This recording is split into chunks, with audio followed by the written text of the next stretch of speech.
Hello friends, JSSC classes में आपका स्वागत है। फ्रेंड्स, अगर आप JSSC CGL Jharkhand TET Jharkhand उत्पाद पुलिस का तैयारी कर रहे हैं तो इस चैनल को सब्सक्राइब कर लीजिए। इस चैनल पर आप लोगों को जेएसएससी सीजीएल और झारखंड उत्पाद पुलिस में पेपर 2 में जो नागपुरी का सिलेबस रखा गया उस सिलेबस को कंप्लीट करवाया जा रहा है। और अगर झारखंड उत्पाद पुलिस का बात किया जाए तो झारखंड उत्पाद पुलिस का 90% सिलेबस कंप्लीट हो चुका है, क्योंकि मंजर भाग 2 में जितना आपका चैप्टर है सारा का हिंदी अनुवाद के साथ एमसीक्यू करवा दिए हैं, जिसका प्लेलिस्ट बनाया हुआ है। आप लोग जाकर देख सकते हैं, जो नए व्यूअर्स है जाकर प्लेलिस्ट में आप लोग देख सकते हैं। नागपुरी व्याकरण का 14 से 15 लेक्चर हो चुका है, ठीक है, उसका भी प्लेलिस्ट बना हुआ है। लोक साहित्य का क्लास शुरू किया जा चुका है, जिसमें से आपको लोकगीत पढ़ाया जा रहा है, ठीक है। तो लोक साहित्य बहुत जल्दी कंप्लीट कर दिया जाएगा, ठीक है।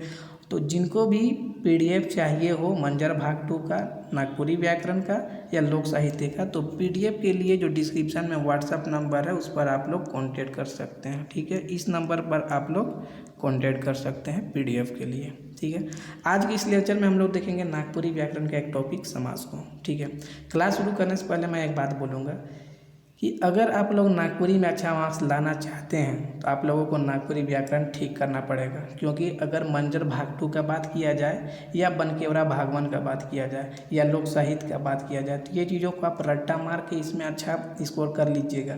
लेकिन नागपुरी व्याकरण में सोचिए कि रट्टा मार के अच्छा स्कोर कर लेंगे तो ये आपका गलत फहमी है, क्योंकि नागपुरी व्याकरण को आपको समझना पड़ेगा। नागपुरी व्याकरण समझिएगा तभी क्वेश्चन सोल्व होगा, और नागपुरी व्याकरण अच्छा होगा तभी जा करके आपका नागपुरी में अच्छा मार्क्स आएगा। और दूसरी बात कि मैं बहुत स्टूडेंट को देख रहा हूँ, जैसे कॉल आता है कि सर पढ़ने का मन नहीं कर रहा है, मतलब डेट बढ़ जा रहा है, इस वजह से पढ़ने मन नहीं लगता है। देखिए, सुस्त होने का ज़रूरत नहीं है, आप लोग अपना पढ़ाई करते रहिए। अगर पढ़ना छोड़ दीजिएगा, सुस्त हो जाइएगा तो एग्ज़ाम आपसे छूट जाएगा, ये दिमाग में बैठा लीजिए, ठीक है। कंपटीशन बहुत ज़्यादा है, 583 को मात्र सीट है, तो कंपटीशन बहुत ज़्यादा है। और ऐसे स्टूडेंट से कंपटीशन है जो बहुत पहले से इस फील्ड में है, ठीक है। तो उन लोगों से कंपटीशन है, इसलिए इन सब चीज़ों को दिमाग में घुमाते रहिए, ठीक है। और उसी के अकॉर्डिंग अपना एक्टिविटी कीजिए, अपना काम कीजिए, ठीक है। तो थोड़ा सीरियसनेस रहिए, पढ़ाई करते रहिए, अपना दौड़िए, पढ़िए। एग्ज़ाम जब होना होगा वो होगा, और एग्ज़ाम तो होगा ही, ये दिमाग में बैठा लीजिए कि एग्ज़ाम तो होना ही है। अपना कंटिन्यूटी बनाए रखिए, बस यही बोलेंगे, ठीक है। हम लोग समास को देखते हैं, ठीक है। इसका पूरे डिटेल में देखेंगे क्योंकि समझना बहुत ज़रूरी है, और इससे रिलेटेड फिर एमसीक्यू करेंगे, ठीक है। चलिए परिभाषा देखते हैं। समास कर अर्थ होवेला संक्षेप या छोट। देखिए, समास का अर्थ क्या होता है, संक्षेप या छोट। ये जो अंडरलाइन कर रहे हैं, इसको जो सर्कल में कर रहे हैं, इसको याद रखिएगा, संक्षेप या छोट, क्योंकि इससे रिलेटेड क्वेश्चन बना है पहले, ठीक है। कि समास का अर्थ क्या होता है, तो संक्षेप या छोट, अर्थात दू या दू से अधिक शब्द मन के संक्षिप्त कर के नया शब्द बनाए के प्रक्रिया के समास कहल जाए। समास क्या होता है कि दो या दो से अधिक जो पद होता है, शब्द होता है, जो दो या दो से अधिक शब्द होता है, उनके बीच में जो विभक्ति चिन्ह या अव्यय होता है या संयोजक होता है, तो उसको हटा करके जो नया शब्द बनाने का जो प्रक्रिया होता है उसी को समास बोलते हैं। समास क्या होता है, तो दो या दो से अधिक शब्द मन के संक्षिप्त करे का प्रक्रिया, ठीक है। कि दो या दो से अधिक शब्द है तो उसको संक्षिप्त करके जो नया शब्द बनाने का प्रक्रिया होता है उसी को समास बोलते हैं। अथवा कम से कम शब्द में अधिक से अधिक अर्थ प्रकट करे वाला शब्द के समास कहल जाएगा। कि कम से कम शब्द में अधिक से अधिक अर्थ प्रकट करने वाला शब्द को समास कहते हैं। अथवा दू या दू से बेसी शब्द कर परस्पर संबंध बताए वाला शब्द चाहे प्रत्यय कर जब लोप हो जाएला, और दू या दू से बेसी शब्द से जे नवा शब्द बनेला उसन शब्द के समासिक शब्द कहल जाएला, ठीक है। और वह दू या दू से अधिक बेसी शब्द का संयोग से बनल शब्द के समास कहल जाएला, ठीक है। मतलब दो या दो से अधिक शब्दों को मिला करके जो नया शब्द बनाया जाता है उसी को समास कहते हैं, ठीक है। अब दो या दो से अधिक शब्द है, उसको कैसे मिला के एक छोटा सा शब्द बनाएंगे, तो उन दोनों शब्दों के बीच में जो कारक विभक्ति होगा, कारक चिन्ह होगा, या जैसे कारक विभक्ति है उसको हटाएंगे, कारक विभक्ति को हटाएंगे, या अव्यय जो है जैसे संयोजक अव्यय सब होता है, किंतु परंतु, इस सब को हटाएंगे तभी तो बनाएंगे।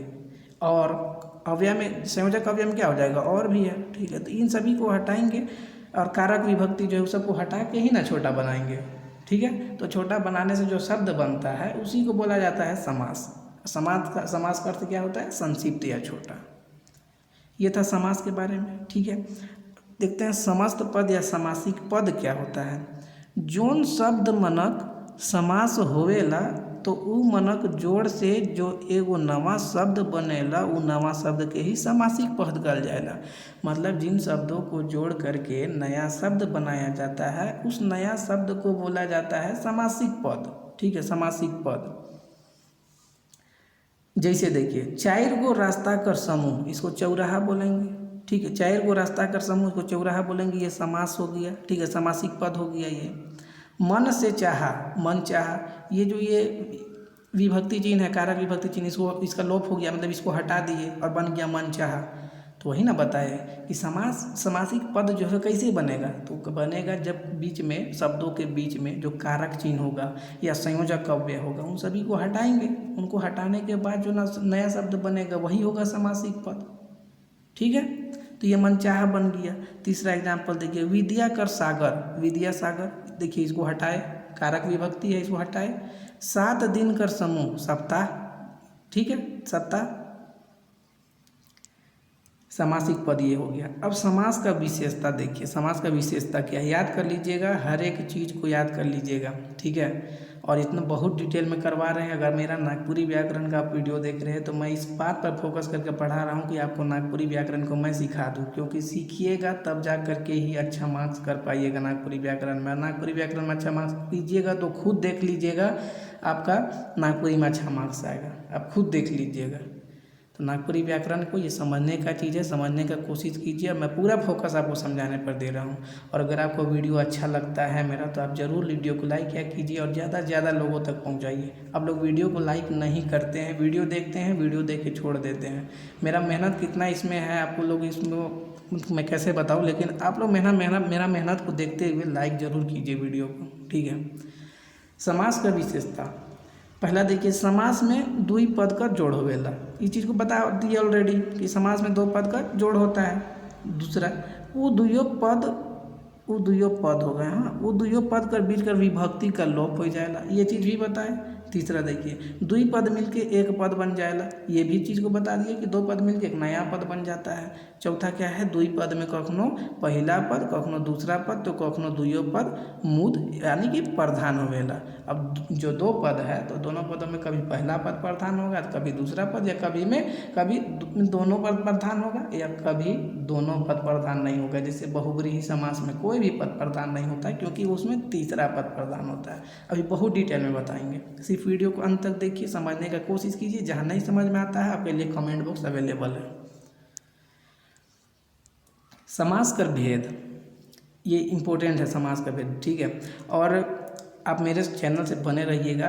कुछ दिन बाद जब पूरा नागपुरी व्याकरण पूरा पढ़ा देंगे तो एक भेद से रिलेटेड सी पूरा नागपुरी में जितना भी टॉपिक है जिसमें कुछ चीज़ों में डाउट है। ठीक है, क्योंकि बहुत सारे राइटर का बुक है, तो कहीं पे किसी का भेद 5 है तो किसी का 6 है तो 4 है, इस टाइप से अलग अलग टाइप से है। तो इससे रिलेटेड एक बहुत अच्छा वीडियो बना देंगे जिसका PDF भी आप लोगों को मिल जाएगा। ठीक है, और जब नागपुरी व्याकरण पूरा कंप्लीट हो जाएगा तो हम लोग फिर 20 से 25 क्वेश्चन का अलग अलग टॉपिक का क्वेश्चन करेंगे। ठीक है, उसका भी PDF आप लोगों को मिल जाएगा। ठीक है, समास कर भेद, नागपुरी भाषा कर विद्वान मन इकर भेद ले एकमत नख है। समास का भेद के लिए जो नागपुरी भाषा के विद्वान सब है वो लोग इसके भेद में एकमत नहीं है। ठीक है, पीटर शांति नौरंगी नागपुरी भाषा में समास कर 5 गो भेद बताए हैं। जो पीटर शांति नौरंगी है समास का कितना भेद बताया नागपुरी में, तो 5 गो भेद ही बताया, याद कर लीजिएगा। कौन कौन सा, अव्ययी भाव समास, तत्पुरुष समास, कर्मधारय समास, द्वंद्व समास और बहुव्रीहि समास। ठीक है, आगे देखिए, पंडित योगेंद्र नाथ तिवारी नागपुरी भाषा में समास कर 8 ठो भेद बताया है। तो ये नाम याद रखिएगा, पंडित योगेंद्र नाथ तिवारी, और ये समास के कितने भेद बताए हैं, तो 8 भेद बताए हैं। और पीटर शांति नौरंगी कितना भेद बताए हैं, तो 5 भेद बताए। एकदम याद कर लीजिएगा, क्वेश्चन इससे बनता है। तो योगेंद्र नाथ तिवारी कौन कौन भेद बताए हैं, तो अव्ययी भाव, तत्पुरुष, कर्मधारय, द्वंद्व। ठीक है, ये थोड़ा प्रोनाउंसिएशन मेरे से नहीं हो पाता है तो आप लोग इसमें बुरा मत मानिएगा। ठीक है, द्वंद्व नहीं कर पाते हम। बहुव्रीहि, द्विगु, मध्यम पद लोपी और न समास। ठीक है, एक लड़का कमेंट किया था ह्रस्व स्वर और ह्रस्व स्वर, वो मुझे भी पता है कि वैसा ही होता है। ठीक है, कि ह्रस्व स्वर मेरा प्रोनाउंसिएशन हो जाता है ह्रस्व स्वर, लड़का बोला कमेंट कर बताया कि सर ह्रस्व नहीं होता है ह्रस्व होता है, वो मुझे भी पता है लेकिन मेरा प्रोनाउंसिएशन नहीं हो पाता है कोई चीज़। ठीक है, और शायद वो चीज़ आपको एग्जाम में नहीं पूछा जाएगा, जो चीज़ पूछा जाएगा उस पर फोकस कीजिए। ठीक है, नागपुरी सदानी व्याकरण किताब कर संपादक मन 7 को समास कर जानकारी दे है। ठीक है, नागपुरी सदानी व्याकरण, ठीक है, जो शकुंतला मिश्र वाला बुक है, तो नागपुरी सदानी व्याकरण किताब कर संपादक मन 7 को समास कर भेद बताया है। कौन कौन सा? अव्ययी भाव, तत्पुरुष, कर्मधारय, द्वंद्व, बहुव्रीहि, द्विगु और न समास। ठीक है, इसका प्रोनाउंसिएशन में आप थोड़ा ये मत टेंशन लीजिएगा। ठीक है, द्वंद्व समास। ऊपरे देवल समास भेद कर जानकारी पावल बाद कहल जा सकेला कि सामान्य रूप से नागपुरी में 7 ठो समास का भेद होवेला। ठीक है, नागपुरी में 7 को समास होता है। जो सदानी नागपुरी व्याकरण उसमें 7 भेद बताया गया है। पीटर शांति नौरंगी 5 भेद बताया और पंडित योगेंद्र नाथ तिवारी 8 गो भेद बताया। और प्रीवियस ईयर का एक एग्जाम में पूछा गया था कि पंडित योगेंद्र नाथ तिवारी, नहीं ये नहीं क्वेश्चन, शायद 2 भी क्वेश्चन है, लेकिन ये सदानी नागपुरी व्याकरण वाला पूछा गया था, ये मुझे याद आ रहा है कि सदानी नागपुरी व्याकरण में समास के कई भेद बताए जाए हैं, तो आपको याद रखना पड़ेगा 7 गो। ठीक है, इससे रिलेटेड एक भेद वाले से रिलेटेड एक वीडियो बना देंगे, आप लोग टेंशन मत लीजिए, सब चीज़ क्लियर हो जाएगा। हम लोग देखते हैं अव्ययी भाव समास। 7 को समास हम लोग देखें तो 7 समास के बारे में हम लोग डिटेल में पढ़ते हैं। अव्ययी भाव समास उ समास जेकर पहिला पद अव्यय होएला। ठीक है, अव्यय कैसा शब्द होता है? तो अव्यय अविकारी शब्द होता है। ठीक है, जिसका रूप जो है लिंग वचन कारक के अनुसार नहीं बदलता है। ये बहुत डिटेल में अव्यय सबको बता चुके हैं आप लोग। अगर आप लोग पहले का वीडियो नहीं देखें, जो नए व्यूअर्स हैं, अगर पहली बार देख रहे हैं मेरे चैनल पर आए हैं, तो आप लोग पहले का वीडियो जाकर देख सकते हैं। ठीक है, बहुत अच्छे समझाए हम। अव्ययी भाव समास में क्या होता है कि पहिला पद क्या होता है? अव्यय होएला और उकर संयोग से समस्त पद भी अव्यय बन जाएला, उके है अव्ययी भाव समास कहल जाएला। अव्ययी भाव समास में पहिला पद प्रधान होएला। ठीक है, पूछा जाएगा कि अव्ययी भाव समास में कौन सा पद प्रधान होता है, तो आपको बताना पड़ेगा पहिला पद। पहिला पद मतलब पूर्व पद। ठीक है, पूर्व पद को पहिला पद बोला जाता है, उत्तर पद को दूसरा पद बोला जाता है। ठीक है, इसमें एग्जाम्पल क्या है आपका? प्रतिदिन मतलब दिन, आजन्म, प्रतिदिन मतलब ये 1 मिनट, ये थोड़ा डिटेल में कर देते हैं। ये प्रति हो गया। ठीक है, प्रति में दिन जोड़िए तो प्रतिदिन बनेगा, प्रति में फिर 1 जोड़िएगा तो प्रत्येक हो जाएगा। तो ये सभी अव्ययी भाव समास है। प्रत्येक हो गया, प्रतिदिन हो रहा है तो प्रतिवर्ष भी हो सकता है, प्रति सप्ताह भी हो सकता है, प्रति महीना भी हो सकता है। ठीक है, तो ये भी अव्ययी भाव है। ठीक है, दूसरा देखिए आजन्म मतलब जन्म से लेकर, आजन्म मतलब जन्म से लेकर, पहिल मतलब सबसे पहले, बेफायदा, फायदा कर बिना। ठीक है, बेफायदा, बेगुनाह मतलब बिना गुनाह कर, तो ये सभी बेफायदा हो गया, बेगुनाह हो गया, ये सभी अव्ययी भाव में आएगा। ठीक है, तो अव्ययी भाव समास हो गया। अव्ययी भाव समास में याद रखिएगा पहिला पद प्रधान होता है और पहिला पद आपको अव्यय देखने को मिलेगा। और अव्यय ऐसे शब्द होते हैं जिनका रूप जो है वह लिंग वचन कारक के अनुसार नहीं बदलता, अविकारी शब्द होते हैं अव्यय। दूसरा देखते हैं हम लोग कर्मधारय समास। ठीक है, कर्मधारय समास जे समासिक पद में पहिला पद विशेषण तथा दूसरा पद विशेष होएला, उके है कर्मधारय समास कहल जाएला। विशेषण चैप्टर पढ़ा चुके हैं। ठीक है, कर्मधारय में क्या होता है कि पहला पद आपको विशेषण देखने को मिलेगा। विशेषण क्या होता है? विशेषण जो संज्ञा और सर्वनाम की विशेषता बताता है। और दूसरा पद विशेष्य होता है। विशेष्य क्या होता है? तो विशेषण जिसका बारे में विशेषता बताया जाता है उसको विशेष्य बोला जाता है। जैसे लंबा आदमी, तो आदमी के बारे में विशेषता बताया जा रहा है कि वह लंबा है, आदमी लंबा है। ठीक है, लंबा आदमी, तो आदमी क्या होगा? विशेष्य हो जाएगा। जिसका बारे में विशेषता बताया जाता है उसको विशेष्य बोलते हैं। ठीक है, ये दिमाग में रखिएगा। कर्मधारय समास में ये समास होगा। कर्मधारय समास में दूसरा पद प्रधान होवेला, ये भी याद रखिएगा। ये सबसे क्वेश्चन बनता है कि कर्मधारय समास में कौन सा पद प्रधान होता है, तो आपको बताना पड़ेगा दूसरा पद। ठीक है, अब यही भाव समास में पहला पद। आगे देखिए, कर्मधारय समास कर विग्रह कर ले दुयो पद कर बीच में हई जे या कर जैसन आवेला। कर्मधारय समास का जब समासिक विग्रह कीजिएगा, समासिक पद को जब उसको फिर से मतलब विग्रह उसका कीजिएगा, तो बीच में आपको क्या देखने को मिलेगा, हैजे वर्ड देखने को मिलेगा या कर जैसन आपको देखने को मिलेगा। जैसे एग्जाम्पल देखिए, घोड़ मुहा मतलब घोड़ा कर जैसन मुँह, देखिए ये शब्द आपको बीच में देखने को मिल रहा है, समासिक विग्रह कर रहे हैं तो। ठीक है, अब यहाँ मुंह के बारे में विशेषता बताया जा रहा है, क्या तो घोड़ा, मतलब मुंह के बारे में बोला जा रहा है कि मुंह जो है वह घोड़ा के समान है। ठीक है, तो आपको ये देखने को मिलेगा ये विशेषण है और ये विशेष्य है, और जहाँ विशेष पहला पद विशेषण होता है और दूसरा पद विशेष्य होता है वो आपका कर्मधारय समास होता है। ठीक है, तो ये सब आप लोग कर लीजिएगा। या समासिक विग्रह कीजिएगा तो आपको ये वर्ड देखने को मिलेगा, तो आपको खुद पहचान में आ जाएगा कि ये कर्मधारय समास है।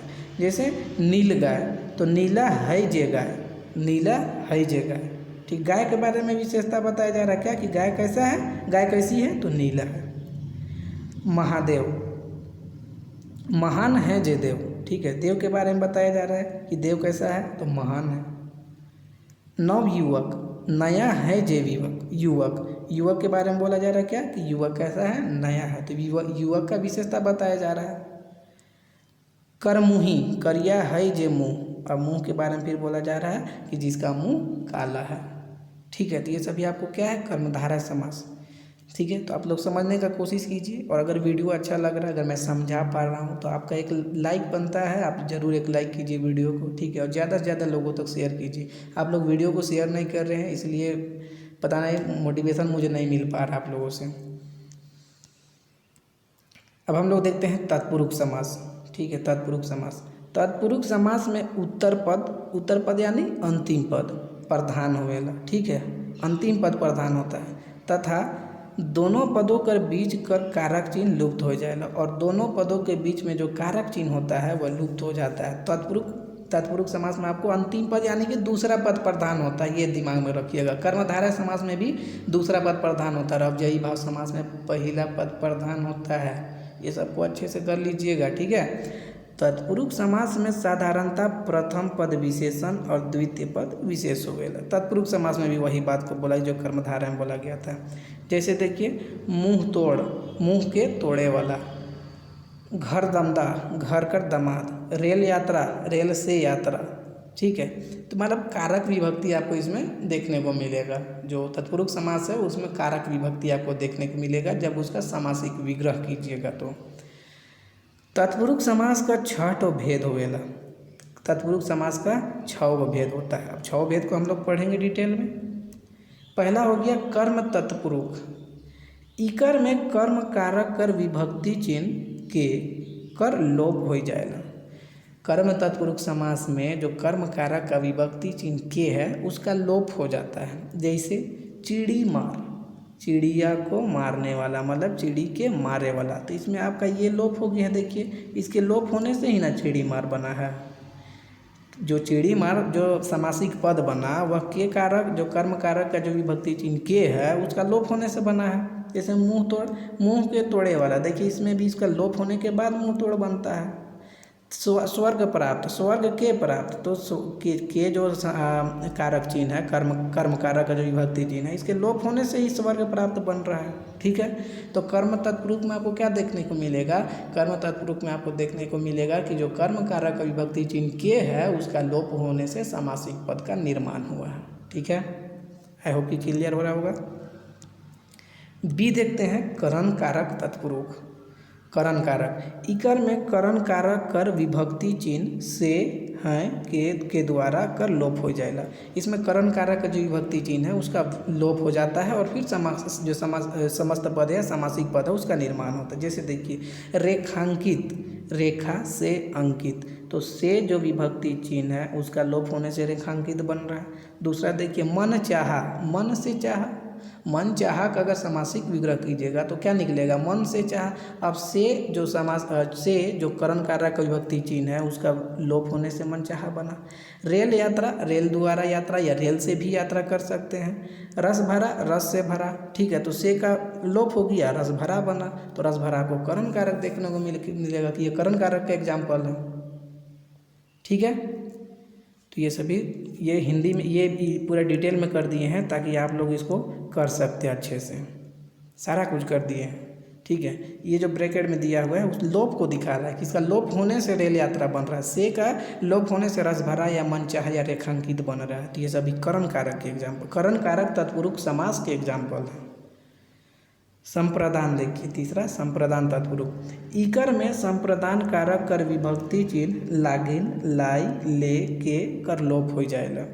जैसे देखिए राह खर्च, राह ले खर्च, मतलब राह ले जो खर्च है, ठीक है, तो यहाँ ले का लोप हो गया तब राह खर्च बना। हथकड़ी, हाथ ले कड़ी, ठीक है, हाथ ले कड़ी, तो इसका लोप हो गया फिर बन गया हथकड़ी। कारागृह, कारा ले ग्रह। देवालय, देव ले आलय, ठीक है, देवालय देव ले आलय। तो ये सभी संप्रदान तत्पुरुष कारक समास है। चौथा देखते हैं अपादान तत्पुरुष। इकर में अपादान कारक कर विभक्ति चिन्ह से अलग होवे कर भाव लुप्त हो जाएगा। अगर आप मेरा कारक का वीडियो नहीं देखे हैं तो जाके देखिए, बहुत डिटेल में बताया है, जिसको स्टूडेंट बहुत पसंद किए थे। ठीक है, बहुत ज़्यादा पसंद किए थे क्योंकि उसको बहुत डिटेल में, पूरा व्याकरण मैंने बहुत डिटेल में पढ़ाया है, बहुत ही डिटेल में पढ़ाया, हर चीज़ को क्लियर करते गया। ठीक है, उससे रिलेटेड MCQ भी करवाया हूँ मैं, और आगे जा कर के और भी बहुत सारा MCQ करवाने वाला हूँ।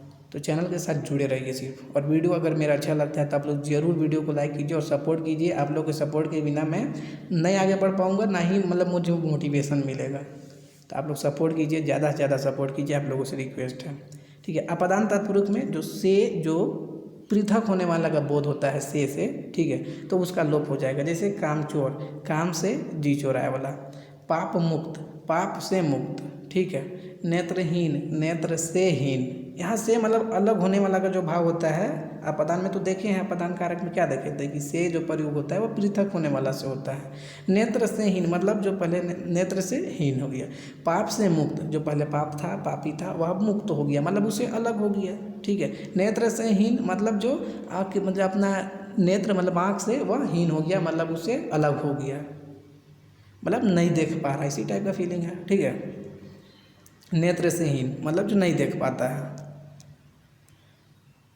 ये देखिए संबंध तत्पुरुष। इकर में संबंध कारक कर विभक्ति चिन्ह क, कर, केर कर लोप हो जाएगा। संबंध कारक विभक्ति चिन्ह आपको बताए थे क, कर, केर, तो इन सभी का आपको लोप हो जाएगा इसमें संबंध तत्पुरुष में। जैसे राज दरबार, राजा कर दरबार। गृह स्वामी, गृह कर स्वामी। देश रक्षा, देश कर रक्षा, तो इन सभी का लोप होने के बाद ही ये इन सभी का निर्माण हुआ है। तो ये सभी संबंध तत्पुरुष समास है। और छठा है आपका अधिकरण तत्पुरुष समास। इकर में अधिकरण कारक कर विभक्ति चिन्ह में ऊपरे लुप्त हो जाएगा। जैसे गृह प्रवेश, तो गृह में प्रवेश। पुरुषोत्तम, पुरुष में उत्तम। वनवास, वन में वास, तो इन सभी का जो में आप देख रहे हैं ये सब, तो इसका लुप्त होने के बाद इन सभी समासिक पदों का निर्माण होता है। और ये सभी अधिकरण कारक में, ठीक है, क्योंकि अधिकरण कारक का जो में और ऊपरे जो विभक्ति चिन्ह है उसके लोप होने से इनका निर्माण हुआ है। ठीक है, अब हम लोग देखते हैं समास का 3 भेद देख चुके, कौन कौन सा, अव्ययी भाव, कर्मधारय और तत्पुरुष। अब हम लोग चौथा देखते हैं द्वंद्व समास। ठीक है, इकर अर्थ होवेला जोड़ा। द्वंद्व समास का अर्थ होता है जोड़ा। ये भी ध्यान में रखिएगा कि कौन सा समास का अर्थ होता है जोड़ा, तो आपको ये बताना पड़ेगा। ठीक है, इस समास में दुयो पद प्रधान होवेला। दोनों पद प्रधान होता है द्वंद्व समास में। दुयो पद संज्ञा होवेला और दुयो पद कर बीच कर संयोजक और या आदि लुप्त हो जाएगा। ठीक है, द्वंद्व समास में दोनों पद प्रधान होता है, ये दिमाग में रखिएगा। और दोनों पद संज्ञा होता है, इसमें जोड़ दीजिएगा, संज्ञा सर्वनाम होता है, संज्ञा सर्वनाम होता है। ठीक है, दोनों पद। और दोनों पद के बीच में जो संयोजक होता है, कौन संयोजक, तो और या, तो इन सभी का लोप हो जाता है, ये सभी लुप्त हो जाते हैं। जैसे एग्जाम्पल देखिए चौथा का भाई बहन, जैसे हो गया देखिए भाई बहन, ठीक है। तो भाई और बहन, तो इसका लुप्त होने के बाद इसका निर्माण हुआ है। देश विदेश, देश और विदेश, तो ये और का जो भी लोप हुआ उसके बाद देश विदेश बना। दाइल भात, दाइल और भात, ठीक है। तो ये सभी द्वंद्व समास में है, और या इन सभी का लुप्त हो जाता है ये सभी, ठीक है। देश विदेश, दाइल भात, भाई बहन, तो ये सभी द्वंद्व समास में आता है।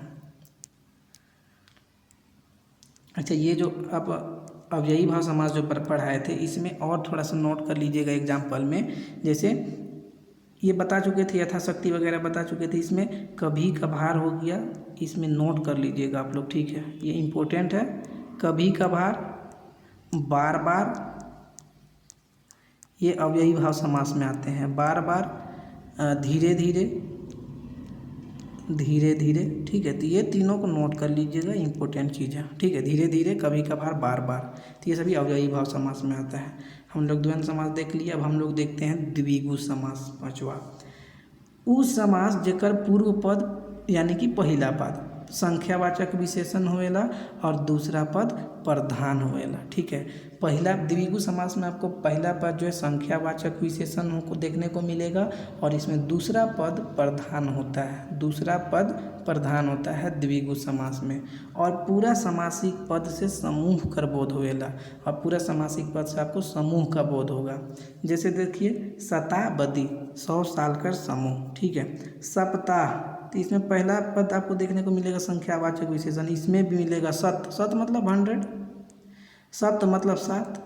चार गोड़वा, चार गोड़वा मतलब चार, चार से आपको क्या देखने को मिलेगा कि संख्यावाचक विशेषण, और पहला संख्यावाचक विशेषण होगा तो इसमें हो जाएगा ये द्विगु समास में, ठीक है, द्विगु समास में। अब इसमें स्टूडेंट को एक डाउट होता है दशानन, ठीक है, डाउट होता है दशानन, कि दशानन में पहला पद आपको देखने को मिलेगा 10 यानी कि संख्यावाचक विशेषण, और संख्यावाचक विशेषण मतलब द्विगु समास होना चाहिए। लेकिन भैया जिसमें ये जो दशानन होता है वह दोनों पद जो 10 और आनन जो है, ये दोनों पद, इसमें पद को छोड़कर, ये दोनों पद को छोड़कर किसी तीसरे पद का अर्थ को प्रकट करता है, ठीक है, दशानन, ठीक है। दशानन किसी तीसरे चीज़ का मतलब तीसरे पद का अर्थ को प्रकट करता है, या तीसरा पद प्रधान हो जाता है दशानन में, इसलिए यह द्विगु समास ना हो करके बहुब्रीहि समास होता है। तो ये दिमाग में बैठा लीजिएगा कि दशानन बहुब्रीहि क्यों होता है, क्योंकि यह दोनों पद 10 और आनन जो पद है, इन दोनों पद को छोड़कर तीसरा पद इसमें प्रधान होता है, यानी कि तीसरे पद के अर्थ को प्रकट करता है, इसीलिए यह बहुब्रीहि समास होता है, ठीक है।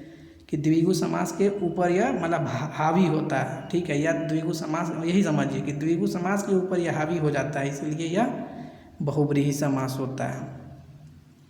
छठा देखिए बहुब्रीहि समास, इस समास में कोई भी पद प्रधान नहीं हुएला। बहुब्रीहि समास में आपको कोई भी पद प्रधान देखने को नहीं मिलेगा। दुयो पद मिल के कोई तीसर पद की ओर इशारा करेला। अब बहुब्रीहि समास में जो दो पद है, दोनों पद मिल के तीसरा पद की ओर इशारा करते हैं। कहे के माने कि बाहरी कर पद प्रधान वेला, मतलब तीसर का पद प्रधान हो जाता है। जैसे देखिए दशानन, 10 है आनन, यहाँ पे 10 तो है, आपको संख्यावाचक विशेषण देखने को मिल रहा है, तो आप द्विगु मत मारिएगा, ये होता है, इसमें तीसरा पद प्रधान हो जाता है दशानन में, इसलिए ये मतलब ये रावण की ओर इंडिकेट करता है, ठीक है, तीसरा पद प्रधान हो जाता है, इसलिए यह बहुब्रीहि समास है। जैसे दूसरा एग्जाम्पल देखिए नीलकंठ, जेकर कंठ नीला होएला, यानी कि शिव के बारे में बोला जाए, इसमें तीसरा पद प्रधान हो रहा है। मुरलीधर, मुरली धारण करे वाला, ठीक है। और इसमें एग्जाम्पल क्या लिख सकते हैं आप, इसमें और एग्जाम्पल लिख सकते हैं जैसे त्रिनेत्र, त्रिनेत्र, तो इसमें भी आप त्रि देख के इसको द्विगु समास मत कीजिएगा, ठीक है। त्रिनेत्र से पता चलता है त्रिनेत्र वाला यानी कि शिव, त्रिनेत्र वाला, ये तीसरा पद इसमें प्रधान हो जाता है, त्रिनेत्र वाला यानी कि शिव, ठीक है। तो इसलिए यह बहुब्रीहि समास होगा। ये एक एग्जाम्पल हो गया। और एग्जाम्पल लिख लीजिए इसमें चतुर्भुज, चतुर्भुज देखे भी पहला आप देखिएगा तो आपको लगेगा कि मतलब ये द्विगु समास है, लेकिन ये नहीं है, क्योंकि ये तीसरा पद इसमें प्रधान हो जाता है। चतुर्भुज मतलब 4 भुजा वाला, 4 भुजा वाला यानी कि विष्णु, ठीक है, तो ये तीसरा पद प्रधान हो रहा है और तीसरा पद प्रधान होने के कारण यह बहुव्रीहि समास होगा। आई होप कि क्लियर हो रहा होगा। अगर क्लियर हो रहा है तो इसी बात पर लाइक कीजिए, ठीक है, और ज़्यादा से ज़्यादा लोगों तक वीडियो को पहुंचाइए। अब हम लोग देखते हैं सातवां न समास। जौन सामासिक शब्द कर पहिल अंश से नकारात्मक भाव प्रकट होवेला उके न समास कहल जाए। न समास में पहला जो अंश है उससे नकारात्मक भाव प्रकट होता है। जैसे बेलूरा, देखिए बेलूरा, इससे नकारात्मक बोध प्रकट हो रहा है। अनजान, इससे भी नकारात्मक पता चल रहा है। अनहोनी, इससे भी नकारात्मक पता चल रहा है। अनसुन, इससे भी नकारात्मक पता चल रहा है। तो जिससे नकारात्मक भाव प्रकट होता है पहला पद से, पहला अंश से, उसको बोला जाता है न समास। तो ये था हम लोगों का समास, पूरा डिटेल में बता दिए। एडिशनल एग्जांपल जो बताए उस सबको नोट कर लीजिएगा, इंपॉर्टेंट क्वेश्चन है। और इससे रिलेटेड अगर आपको पीडीएफ चाहिए हो तो पीडीएफ में जो डिस्क्रिप्शन में व्हाट्सअप नंबर पर आप लोग कॉन्टैक्ट कर सकते हैं, ठीक है। पूरा मंजर 2 का पीडीएफ दिया जा रहा है, पूरा मंजर 2 का, जिसको बहुत सारे लोग, बहुत सारे स्टूडेंट ले चुके हैं पीडीएफ और अपना तैयारी को बहुत आगे तक बढ़ा चुके हैं। और जो लोग प्रैक्टिस सेट लॉन्च करने का भी मांग कर रहे हैं, ठीक है, क्योंकि उनका तैयारी उस लेवल का हो चुका है कि अब वे प्रैक्टिस करना चाहते हैं। मंजर 2 का पूरा पीडीएफ दिया जा रहा है, ठीक है। नागपुरी व्याकरण का पीडीएफ दिया जा रहा है, व्याकरण का पीडीएफ दिया जा रहा है और लोक साहित्य का पीडीएफ, पूरा लोक साहित्य का दिया जा रहा है, जिसमें लोक साहित्य में आप लोगों को 1 लाइनर प्लस MCQ मिलेगा। तो जिनको भी पीडीएफ चाहिए हो, पीडीएफ के लिए जो डिस्क्रिप्शन में व्हाट्सअप नंबर उस पर आप लोग कॉन्टैक्ट कर सकते हैं। तब इसका हम लोग अब इससे रिलेटेड MCQ हम लोग नेक्स्ट वीडियो में देखेंगे, ठीक है, क्योंकि आधा घंटा का ऑलरेडी वीडियो हो चुका है, ठीक है। तो आप लोग समझने का कोशिश कीजिए, समझिए, एकदम अच्छे से देखिए, समझिए एकदम बहुत अच्छे से समझिए, और फिर इससे रिलेटेड MCQ कराएंगे तो सारा चीज़ और क्लियर हो जाएगा, ठीक है। तो अपना ख्याल रखिए, पढ़ते रहिए, फिर मिलते हैं नए लेक्चर में। Thank you.